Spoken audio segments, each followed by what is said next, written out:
Welcome to BritBuzz. Today, we're exploring one of the most fascinating stories in history, the history of England. From ancient Roman ruins to modern-day multiculturalism, we'll take you on a journey through the prehistoric England, the dawn of the ancient Britons. Long before the rise of kings and castles, prehistoric England was alive with ancient Britons. These early settlers left their mark, most famously with Stonehenge, a towering mystery of stone and purpose, standing strong for over 4,000 years.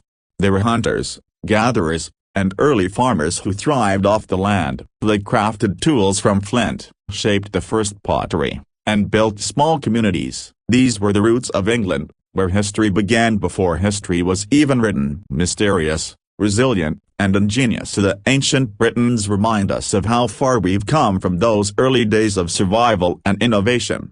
Roman Britain, 43–410 AD, when Rome came, saw, and built. In 43 AD, the Roman Empire set its sights on Britain. The Roman general Aulus Plautius led an invasion that changed the island forever. Britain became part of the vast Roman Empire, and with it came new ideas, technology, and culture that would shape its future. Roman roads and infrastructure. One of the most transformative Roman contributions was their network of roads. These were marvels of engineering, built to last. Roads like Watling Street and Fosse Way connected towns, ports, and military bases, speeding up trade and troop movements. Some of these ancient routes are still in use today. Towns and urban living. The Romans brought the concept of towns. Londinium, modern-day London, Verulamium, St. Albans, and Eboracum, York, were bustling centers of commerce and governance. These towns had forums,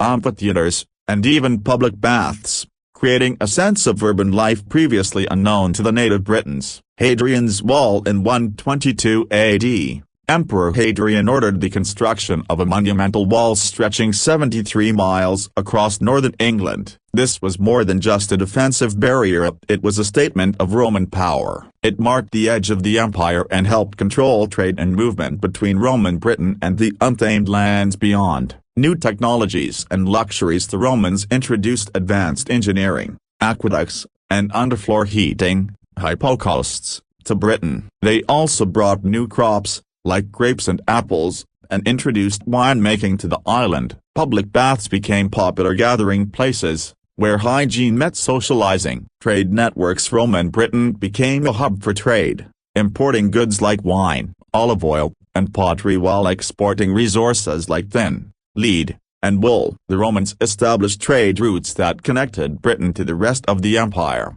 from Gaul, modern France, to the Mediterranean. The end of Roman rule. By the 4th century, the Roman Empire was in decline. Troops were recalled to defend Rome itself against barbarian invasions, leaving Britain increasingly vulnerable. In 410 AD, Rome officially abandoned Britain, and the legions left for good. What followed was a power vacuum, with native Britons, Picts, Scots, and Saxons vying for control. The Roman era left a deep imprint on Britain, from roads and walls to the seeds of cities that still thrive today. Although their rule ended, the legacy of Roman Britain continues to shape the country's identity. Anglo-Saxon England, 410 A 1066, the birth of England. With the Romans gone, Britain was left vulnerable. In came the Anglo-Saxons, warrior tribes from modern-day Germany, Denmark, and the Netherlands. These newcomers didn't just trade, they stayed, transforming the land and laying the foundations of English culture. Small kingdoms. Big changes. The Anglo-Saxons divided England into several small kingdoms, including Wessex, Mercia, Northumbria, and East Anglia. Each was ruled by its own king, and alliances and rivalries between them shaped the political landscape. This patchwork of kingdoms set the stage for the future unification of England. Language and culture. Perhaps their greatest legacy was the English language. Old English, a Germanic tongue, became the common language of the land, blending with native Celtic and later Viking influences. Many modern English words and place names like ham, village, and town trace back to this time. Anglo-Saxon society was hierarchical, with kings, nobles, free men, and slaves. Villages were the heart of daily life, where people farmed, crafted tools, and gathered in mead halls to share stories, songs, and feasts. King Alfred the Great. One of the most celebrated rulers of this era was King Alfred the Great, r. 871–899. As King of Wessex, Alfred faced repeated Viking invasions, including the dreaded Great Heath Army. Unlike many others, he successfully resisted them. Alfred wasn't just a warrior, he was also a visionary leader. He reformed laws, promoted education, and encouraged the translation of Latin texts into Old English to make learning accessible. His military tactics and fortifications, including the establishment of fortified towns called burghs, helped secure Wessex and lay the groundwork for a united England. The Viking threat in the Anglo-Saxon period wasn't peaceful. From the late 8th century, Viking raids became a constant menace. Coastal monasteries, like Lindisfarne, were easy targets for the Norsemen's lightning attacks. Over time, Vikings settled in parts of England, creating the Danelaw, a region under Danish control. Despite the challenges, Anglo-Saxon kings like Alfred and his descendants managed to push back, reclaiming land and consolidating power. The beginnings of English identity. By the 10th century, England was becoming more unified under rulers like King Aethelred Thelstan, the first to call himself King of the English. This era saw the emergence of a distinct English identity, blending Anglo-Saxon traditions with influences from Viking settlers and native Britons.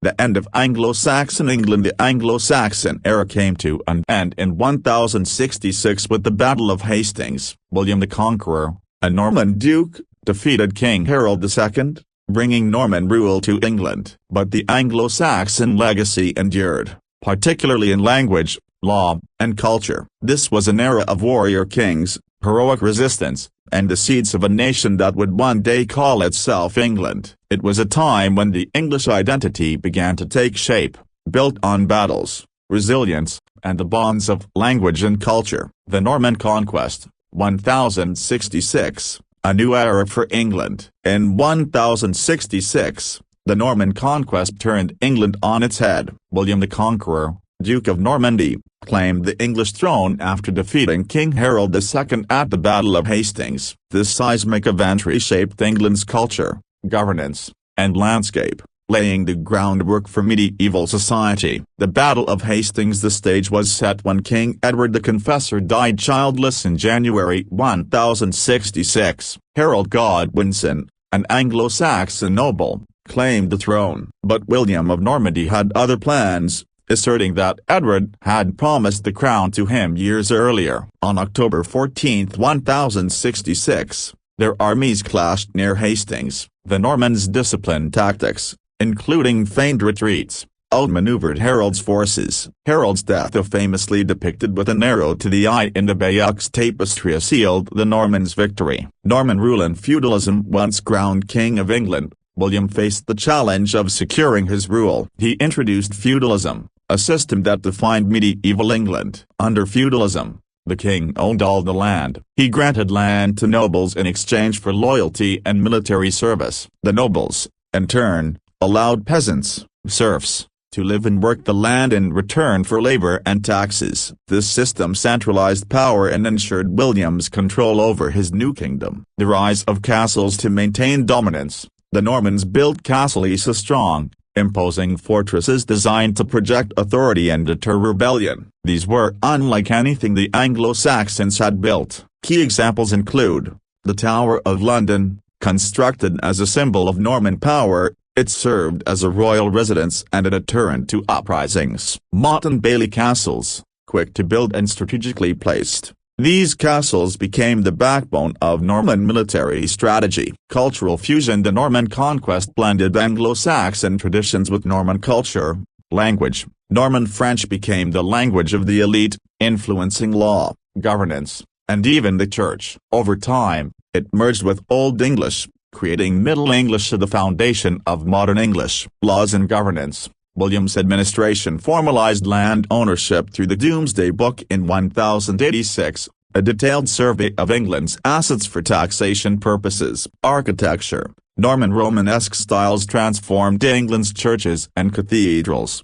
introducing grand stone structures with intricate designs. The legacy of the Norman conquest. The conquest didn't just change England's rulers, it redefined its identity. The blending of Anglo-Saxon resilience with Norman ambition created a more unified and centralized kingdom. Feudalism became the framework for society, castles dotted the landscape, and a new aristocracy emerged. The Norman conquest was the dawn of medieval England, a time of kings and castles, knights and serfs. Though it was a conquest born of violence, it left behind a legacy that would shape England for centuries to come. Medieval England, 1066–1485, knights, castles, and the birth of rights. The medieval period was a time of transformation, marked by feudalism, epic battles, social upheaval, and cultural milestones. This era defined England's identity, from the rise of chivalry to the devastating Black Death. Feudal society and castles. Following the Norman conquest,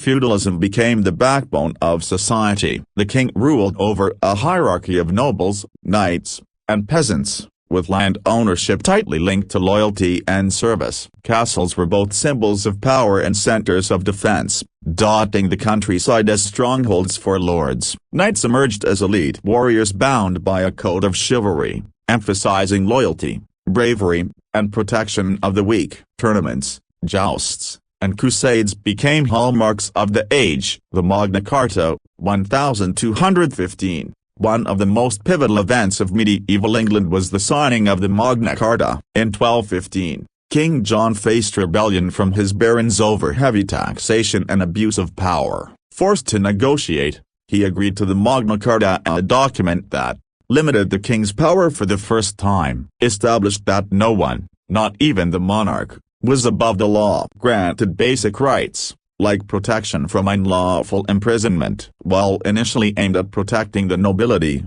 the Magna Carta laid the groundwork for the development of modern democracy, influencing later documents like the English Bill of Rights and the U.S. Constitution.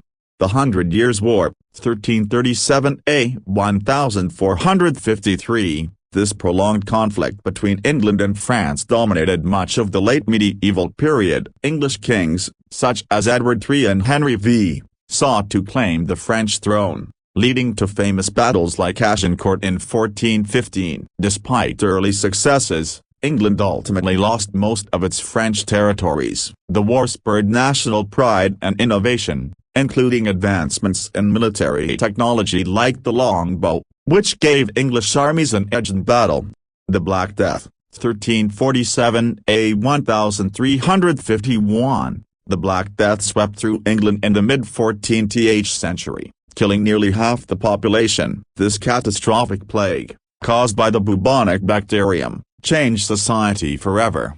Labor shortages empowered surviving peasants to demand better wages and living conditions. The rigid feudal system began to crumble as serfs gained more freedom. Social unrest, like the Peasants' Revolt of 1381, challenged traditional hierarchies. Cultural flourishes. Despite turmoil, the Middle Ages saw cultural and intellectual growth. Cathedrals, Gothic architecture soared with structures like Canterbury Cathedral, showcasing intricate designs and stained glass. Literature, works like Geoffrey Chaucer's The Canterbury Tales reflected medieval life, humor, and morality. Universities, institutions like Oxford and Cambridge were founded, advancing learning and laying the foundations for modern education. The end of medieval England. The medieval period drew to a close with the Wars of the Roses, 1455–1487, a bloody civil war between the rival houses of York and Lancaster. This conflict ended with the rise of the Tudor dynasty, ushering in the Renaissance and the early modern era. The legacy of medieval England. The Middle Ages shaped England's identity, from its legal system and language to its iconic castles and enduring legends of knights. While it was an age of hardship and hierarchy, it also sowed the seeds of liberty, resilience, and innovation that would define England's future. The Tudor dynasty, 1485–1603, trauma, change, and a golden age. The Tudors were a transformative royal dynasty, steering England through seismic religious, political, and cultural changes. From the reign of Henry VIII to Elizabeth I, this era saw the birth of modern England, the rise of the Renaissance, and the foundations of the British Empire. Henry VII, the founder of the Tudor era, began with Henry VII, who ended the Bloody Wars of the Roses in 1485 by defeating Richard III at the Battle of Bosworth. He united the rival houses of York and Lancaster by marrying Elizabeth of York, bringing peace to a fractured kingdom. Henry VII focused on consolidating power, stabilizing finances, and ensuring the Tudor legacy. Henry VIII, the king who changed everything. Henry VIII, the second Tudor monarch, is one of history's most famous kings. His reign, 1509–1547, was marked by his 6 marriages and his dramatic break with the Catholic Church. The break with Rome. Henry's desire for a male heir led to his first major upheaval, when Pope Clement VII refused to annul his marriage to Catherine of Aragon. Henry declared himself the supreme head of the Church of England in 1534, breaking away from the Catholic Church. This marked the beginning of the English Reformation, created the Church of England, with Henry as its head, confiscated monasteries' wealth and lands, redistributing them to his supporters. Drama and legacy. Henry's 6 marriages were a mix of political strategy and personal ambition. They brought England 2 key heirs: Mary I, with Catherine of Aragon, a devout Catholic who later attempted to restore Catholicism during her reign; Elizabeth I, with Anne Boleyn, the future queen who would define the Tudor Golden Age. Elizabeth I, the Golden Age. Elizabeth I, r. 1558–1603, known as the Virgin Queen, ruled during one of England's most prosperous and culturally rich eras. Her leadership secured stability, despite the religious divisions caused by her father. The defeat of the Spanish Armada, 1588, Elizabeth faced a significant threat from Catholic Spain, led by King Philip II. When Spain launched its massive fleet, the Spanish Armada, England's smaller, more agile ships and a timely storm led to a decisive victory. This cemented England's status as a rising naval power, strengthened Protestantism in England. The Renaissance in England. Elizabeth's reign saw the flourishing of the English Renaissance, with advancements in arts, literature, and exploration. Shakespearean theatre. William Shakespeare, the Bard of Avon, produced iconic works like Hamlet, Romeo and Juliet, and Macbeth, capturing the imagination of audiences across centuries. Exploration. Adventurers like Sir Francis Drake and Sir Walter Raleigh expanded England's influence overseas, laying the groundwork for the British Empire. Religious and political tensions. The Tudor period was rife with religious shifts. Edward I, Henry's son, furthered Protestant reforms. Mary I, Henry's Catholic daughter, sought to reverse them, earning the nickname Bloody Mary for her persecution of Protestants. Elizabeth I restored Protestantism but adopted a moderate approach, creating relative stability through the Elizabethan religious settlement. The Tudor legacy. The Tudor dynasty ended with Elizabeth I, as she left no heir. The crown passed to the Stuarts, uniting England and Scotland under James I. The Tudors left an enduring legacy: religious reforms that shaped England's identity, the establishment of a powerful navy, a cultural renaissance that enriched the world with art, drama, and literature. The Stuarts and the Civil War, 1603–1714, a century of turmoil and transformation. The 17th century was a dramatic and transformative period for England, marked by religious tensions, political upheaval, and a temporary break from monarchy. It saw the rise and fall of kings,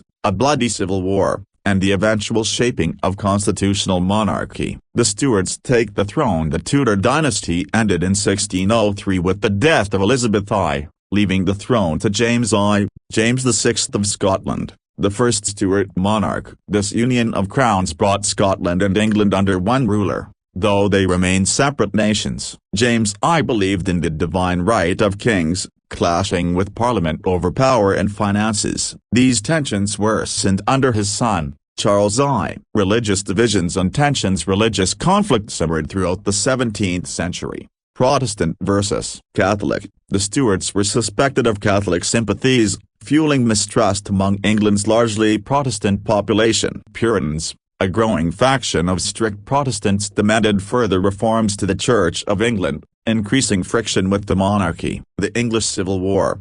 1642–1651, under Charles I, tensions between the monarchy and Parliament boiled over. Charles's attempts to rule without Parliament and impose unpopular taxes led to rebellion. His heavy-handed religious policies, including attempts to enforce Anglican practices in Scotland, only made matters worse. In 1642, the conflict erupted into the English Civil War, pitting royalists, cavaliers, supporters of the king, parliamentarians, roundheads, advocates for parliamentary power, led by Oliver Cromwell. After years of battles, the parliamentarians triumphed. Charles I was captured, tried for treason, and executed in 1649 as the first and only English king to be publicly beheaded. The Commonwealth and Oliver Cromwell with the monarchy abolished, England became a republic, known as the Commonwealth of England, 1649–1660. Oliver Cromwell rose as Lord Protector, ruling with military might. While Cromwell aimed to create a godly society, his rule was marked by strict Puritan policies, including bans on theatre, gambling, and Christmas celebrations. His authoritarian approach alienated many, and the Republic struggled to gain widespread support. The restoration of the monarchy after Cromwell's death in 1658, the Republic unraveled. In 1660, Parliament invited Charles II, son of Charles I, to return as king. This event, known as the Restoration, marked the monarchy's comeback. Charles II's reign, 1668–1685, was a lively contrast to Cromwell's austerity. Theatre and the arts flourished as censorship eased. Scientific progress advanced with the founding of the Royal Society in 1660, fostering discoveries by figures like Isaac Newton. However, tensions between Catholics and Protestants persisted, especially under Charles's Catholic brother, James II, who became king in 1685. The Glorious Revolution, 1688. When James II's Catholic policies alarmed the Protestant majority, Parliament invited his Protestant daughter Mary and her husband, William of Orange, to take the throne. In 1688, James fled to France, and William and Mary were crowned in what became known as the Glorious Revolution, a largely bloodless transfer of power. This event established the principle that monarchs ruled with parliamentary consent, leading to the Bill of Rights, 1689, which limited royal power and laid the foundation for modern constitutional monarchy.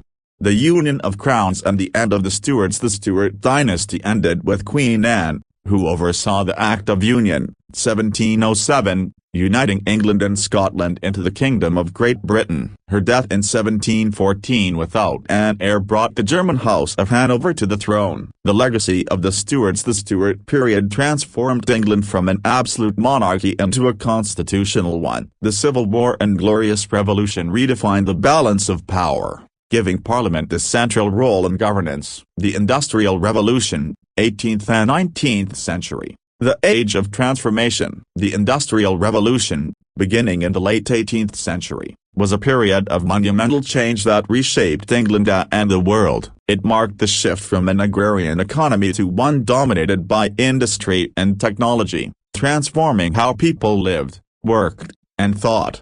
Why England? The birthplace of industry. England led the Industrial Revolution due to a combination of factors: natural resources, abundant coal and iron-fueled industries, and powered new machines. Agricultural Revolution. Advances in farming freed up labor and increased food supply, supporting population growth. Capital and innovation. A growing middle class had the wealth to invest in factories and inventors like James Watt and Richard Arkwright. Trade networks. England's colonial empire provided raw materials and markets for finished goods. Game-changing innovations. The Industrial Revolution saw groundbreaking inventions that changed the face of production. Steam engine. James Watt's improvements made steam power the driving force of industry and transportation. Textile machinery. Devices like the spinning jenny, water frame, and power loom revolutionized cloth production, moving it from homes to factories. Railways.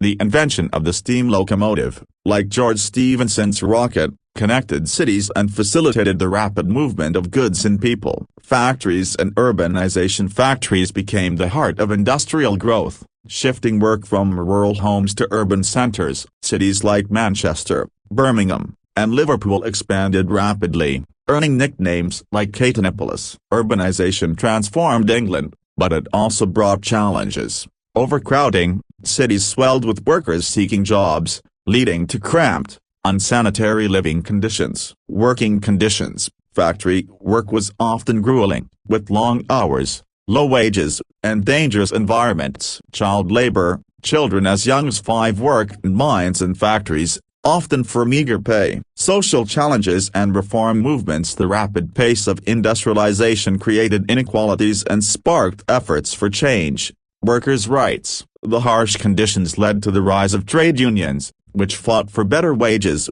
reduced hours, and safer environments. Child labor laws. Activists like Lord Shaftesbury pushed for reforms, resulting in laws like the Factory Act of 1833, which limited child labor. Public health. The crowded cities prompted movements for better sanitation and housing, culminating in public health reforms like cleaner water systems. Education. Efforts to provide basic education to the working class grew, helping children escape the cycle of poverty. The workshop of the world. By the mid-19th century, England became the workshop of the world, producing textiles, iron, and machinery on an unprecedented scale. The Industrial Revolution also fueled imperial expansion, as colonies supplied raw materials and markets for British goods. The impact on society and the world. The Industrial Revolution wasn't just about machines. It transformed society. Class changes. A new working class emerged, as well as an influential industrial middle class of entrepreneurs and inventors. Communication. Innovations like the telegraph and railways shrank distances, connecting people and ideas. Environment. Industrialization also brought pollution, deforestation, and changes to landscape has a legacy still felt today. Legacy of the Industrial Revolution. The Industrial Revolution made England a global economic powerhouse, inspiring industrialization worldwide. It also highlighted the tension between progress and its human cost, sparking ongoing debates about labor rights, environmental sustainability, and the role of technology in society.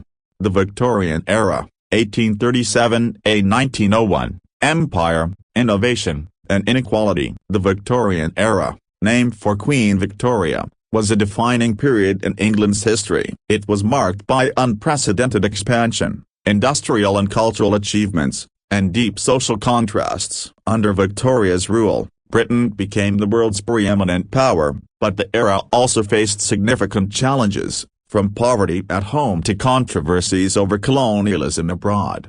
Queen Victoria, the symbol of an age. Queen Victoria ascended the throne in 1837 at just 18 years old and ruled for 63 years, becoming a symbol of stability and progress. Her reign saw the expansion of the British Empire, famously described as the empire on which the sun never sets, a focus on morality, family values, and modesty, which shaped the social norms of the time. Industrial powerhouse. By the Victorian era, England was the center of the Industrial Revolution, and London became the financial capital of the world. Key advancements included steam power. Railways and steamships revolutionized transportation, connecting cities and continents. Electricity. Inventions like the telegraph and electric lighting transformed communication and daily life. Engineering marvels. Projects like the Great Exhibition of 1851, held in the Crystal Palace, showcased Britain's technological and industrial might. The British Empire. At its peak, the Victorian Age was the height of the British Empire, which spanned territories in Africa,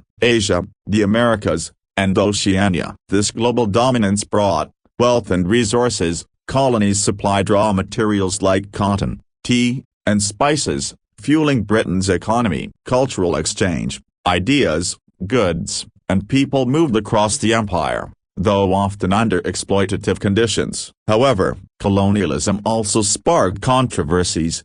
The Indian Rebellion of 1857 exposed the exploitation and discontent under British rule in India. In Africa, the scramble for Africa led to conflicts over land and resources, often at great cost to indigenous populations. Cultural flourishing. The Victorian era was a golden age for literature and the arts. Literature, writers like Charles Dickens, Oliver Twist, Great Expectations, the Bronte sisters, Jane Eyre, Wuthering Heights, and Thomas Hardy captured the struggles and triumphs of Victorian society. Science and innovation, figures like Charles Darwin, on the origin of species, challenged traditional beliefs, while inventors like Alexander Graham Bell pushed the boundaries of technology. Architecture, Gothic revival styles, seen in landmarks like the Houses of Parliament, flourished. Social change and inequality. While the middle and upper classes prospered, the Victorian age exposed stark inequalities.